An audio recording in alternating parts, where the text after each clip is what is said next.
arxanca gələ bilmədim.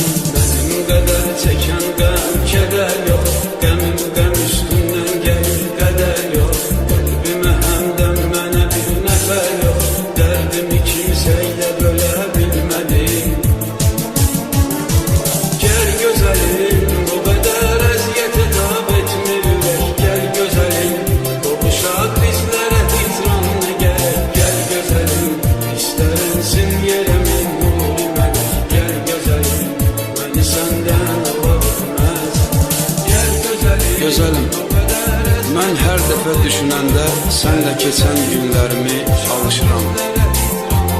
Hərdən olur öz-özümlə ayrılığın günahkarı sənsən deyə danışıram. Öz-özümdən inciyirəm, öz-özümlə barışıram.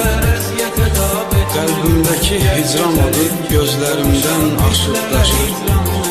Hiss edirəm, əcəl mənə yaxınlaşır. Hiss edirəm, əcəl mənə yaxınlaşır.